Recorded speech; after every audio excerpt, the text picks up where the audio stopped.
L'esercito a controllare il rispetto dei divieti imposti al transito sulla statale 51 in orario notturno almeno per altri 10 giorni, tanto è il tempo stimato per la riapertura della strada che continua a rimanere sotto stretta sorveglianza. La richiesta è stata portata al tavolo della prefettura, dove la presenza degli uomini in divisa aveva fatto pensare anche ad un giro di vite nei confronti dei furbetti che ignorano a pie pari l'ordinanza dell'ANAS.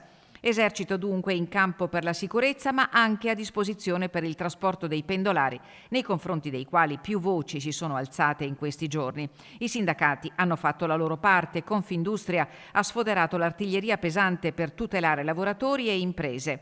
Serve fare di più, ha tuonato la presidente Loren Berton alla guida del gruppo tecnico Grandi Eventi di Confindustria Nazionale. Una strigliata in piena regola per la messa in sicurezza della strada che deve diventare priorità nazionale. Sul punto ha parlato a Venezia anche il ministro alle infrastrutture Matteo Salvini. Ne ho parlato questa mattina con l'amministratore delegato di ANAS, che rivedrò alla fine di questa settimana. Ci stanno lavorando perché non si può inseguire l'emergenza quotidiana. Ripeto, le Olimpiadi sono fondamentali, però poi è fondamentale la qualità della vita dei cittadini anche a fiaccola spenta, quindi mi sto occupando di questo. Un impegno importante, mentre la situazione all'altezza di Dogana Vecchia resta d'emergenza. Dal Marcora il materiale instabile incombe, la stima è che si tratti di un quantitativo enorme, almeno 100.000 metri cubi di detriti pronti ad essere trascinati a valle dall'acqua che li sospinge.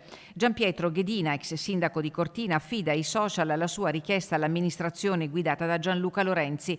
Cortina sia capofila per trovare soluzioni nel breve, nel medio e nel lungo periodo, scrive, auspicando che il Comune concorra alle risorse per la realizzazione di un viadotto galleria fra San Vito e Cortina non più rinviabile, stralciando, testuale, l'inutile e impattante lotto 1 della nuova viabilità, la riva a Pollonio da 50 milioni di euro.